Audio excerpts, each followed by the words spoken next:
Philippians 1, Paul and Timothy, servants of Jesus Christ, to all the saints in Christ Jesus, who are at Philippi, with the overseers and servants, grace to you and peace from God our Father and the Lord Jesus Christ.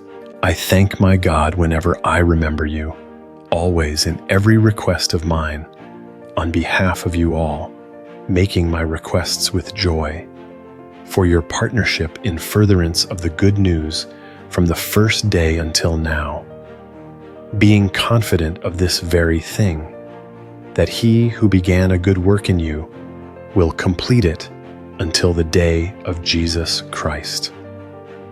It is even right for me to think this way on behalf of all of you, because I have you in my heart, because both in my bonds and in the defense and confirmation of the good news, you all are partakers with me of grace. For God is my witness, how I long after all of you in the tender mercies of Christ Jesus. This I pray, that your love may abound yet more and more in knowledge and all discernment, so that you may approve the things that are excellent, that you may be sincere and without offense to the day of Christ, being filled with the fruits of righteousness which are through Jesus Christ, to the glory and praise of God. Now I desire to have you know, brothers, that the things which happened to me have turned out rather to the progress of the good news, so that it became evident to the whole palace guard and to all the rest that my bonds are in Christ, and that most of the brothers in the Lord, being confident through my bonds, are more abundantly bold to speak the word of God without fear. Some indeed preach Christ even out of envy and strife, and some also out of goodwill. The former insincerely preach Christ from selfish ambition, thinking that they add affliction to my chains, but the latter out of love, knowing that I am appointed for the defense of the good news. What does it matter? Only that in every way, whether in pretense or in truth, Christ is proclaimed. I rejoice in this, yes, and will rejoice. For I know that this will turn out to my salvation through your prayers and the supply of the Spirit of Jesus Christ, according to my earnest expectation and hope, that I will in no way be disappointed, but with all boldness as always. Now also Christ will be magnified in my body, whether by life or by death. For to me to live is Christ, and to die is gain. But if I live on in the flesh, this will bring fruit from my work, yet I don't know what I will choose. But I am hard-pressed between the two, having the desire to depart and be with Christ, which is far better. Yet to remain in the flesh is more needful for your sake. Having this confidence, I know that I will remain, yes, and remain with you all for your progress and joy in the faith, that your boasting may abound in Christ Jesus, in me through my presence with you again. Only let your way of life be worthy of the good news of Christ, that whether I come and see you or am absent, I may hear of your state, that you stand firm in one spirit, with one soul striving for the faith of the good news, and in nothing frightened by the adversaries, which is for them a proof of destruction, but to you of salvation, and that from God. Because it has been granted to you on behalf of Christ, not only to believe in him, but also to suffer on his behalf, having the same conflict which you saw in me and now hear is in me.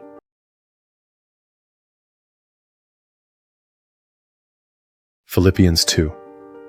If therefore there is any exhortation in Christ, if any consolation of love, if any fellowship of the Spirit, if any tender mercies and compassion, make my joy full by being like-minded, having the same love, being of one accord, of one mind, doing nothing through rivalry or through conceit, but in humility, each counting others better than himself.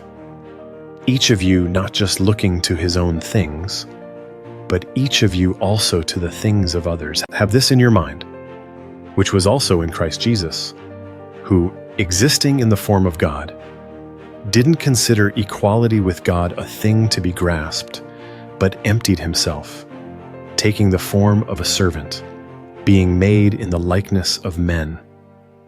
And being found in human form, he humbled himself, becoming obedient to the point of death, yes, the death of the cross. Therefore God also highly exalted him, and gave to him the name which is above every name, that at the name of Jesus every knee should bow, of those in heaven, those on earth, and those under the earth, and that every tongue should confess that Jesus Christ is Lord, to the glory of God the Father. So then, my beloved, even as you have always obeyed, not only in my presence, but now much more in my absence, work out your own salvation with fear and trembling. For it is God who works in you both to will and to work for his good pleasure. Do all things without complaining and arguing, that you may become blameless and harmless children of God without defect in the middle of a crooked and perverse generation, among whom you are seen as lights in the world, holding up the word of life, that I may have something to boast in the day of Christ, that I didn't run in vain, nor labor in vain. Yes, and if I am poured out on the sacrifice and service of your faith, I am glad and rejoice with you all. In the same way, you also should be glad and rejoice with me. But I hope in the Lord Jesus to send Timothy to you soon, that I also may be cheered up when I know how you are doing. For I have no one else like-minded who will truly care about you, for they all seek their own, not the things of Jesus Christ. But you know that he has proved himself. As a child serves a father, so he served with me in furtherance of the good news. Therefore I hope to send him at once, as soon as I see how it will go with me. But I trust in the Lord that I myself also will come shortly. But I thought it necessary to send to you Epaphroditus, my brother, fellow worker, fellow soldier, and your apostle and servant of my need, since he longed for you all, and was very troubled because you had heard that he was sick. For indeed he was sick nearly to death. But God had mercy on him, and not on him only, but on me also, that I might not have sorrow on sorrow. I have sent him therefore the more diligently, that when you see him again, you may rejoice, and that I may be the less sorrowful. Receive him therefore in the Lord with all joy, and hold such people in honor, because for the work of Christ he came near to death, risking his life to supply that which was lacking in your service toward me.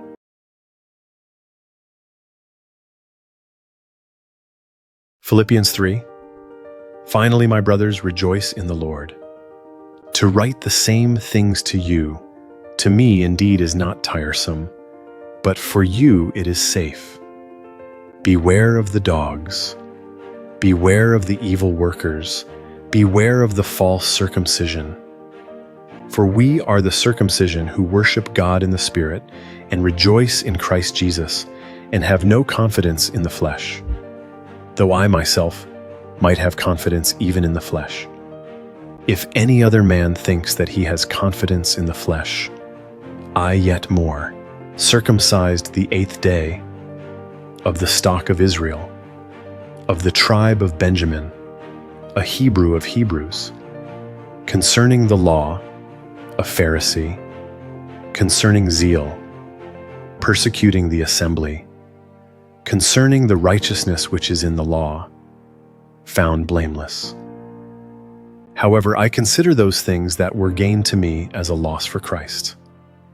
Yes, most certainly, and I count all things to be a loss for the excellency of the knowledge of Christ Jesus my Lord, for whom I suffered the loss of all things, and count them nothing but refuse, that I may gain Christ and be found in him, not having a righteousness of my own, that which is of the law, but that which is through faith in Christ, the righteousness which is from God by faith.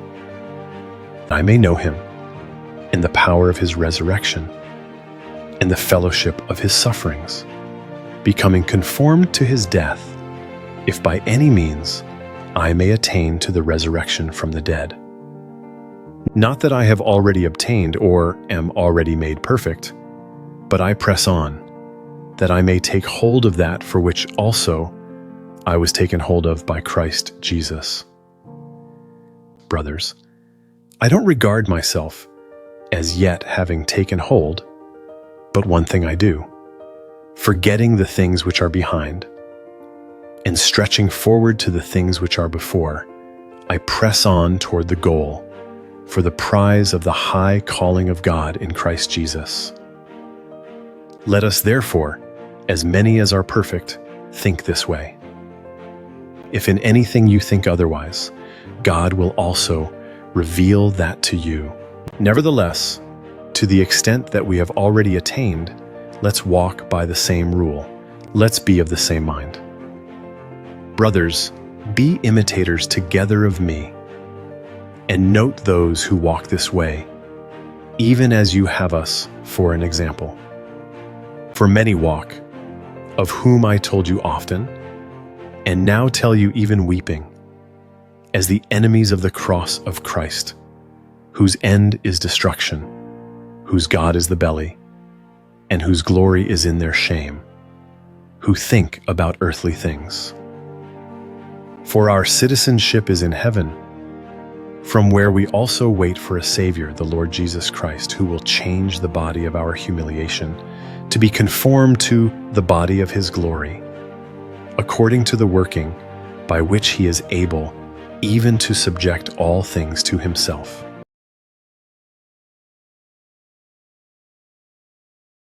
Philippians chapter 4. Therefore, my brothers, beloved and longed for, my joy and crown, stand firm in the Lord in this way, my beloved. I exhort Euodia and I exhort Syntyche to think the same way in the Lord. Yes, I beg you also, true partner, help these women, for they labored with me in the good news with Clement also, and the rest of my fellow workers, whose names are in the book of life. Rejoice in the Lord always. Again I will say, rejoice. Let your gentleness be known to all men. The Lord is at hand. In nothing be anxious, but in everything, by prayer and petition with thanksgiving, let your requests be made known to God. And the peace of God, which surpasses all understanding, will guard your hearts and your thoughts in Christ Jesus. Finally, brothers, whatever things are true, whatever things are honorable, whatever things are just, whatever things are pure, whatever things are lovely, whatever things are of good report, if there is any virtue, and if there is anything worthy of praise, think about these things. Do the things which you learned, received, heard, and saw in me, and the God of peace will be with you. But I rejoice in the Lord greatly, that now at length you have revived your thought for me, in which you did indeed take thought, but you lacked opportunity. Not that I speak because of lack, for I have learned in whatever state I am, to be content in it. I know how to be humbled, and I also know how to abound. In any and all circumstances I have learned the secret, both to be filled and to be hungry, both to abound and to be in need. I can do all things through Christ who strengthens me.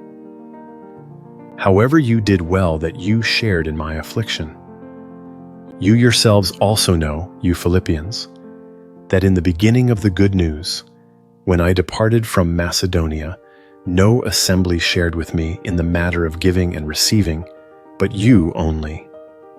For even in Thessalonica, you sent once and again to my need. Not that I seek for the gift, but I seek for the fruit that increases to your account. But I have all things and abound. I am filled, having received from Epaphroditus the things that came from you, a sweet-smelling fragrance, an acceptable and well-pleasing sacrifice to God. My God will supply every need of yours according to his riches in glory in Christ Jesus.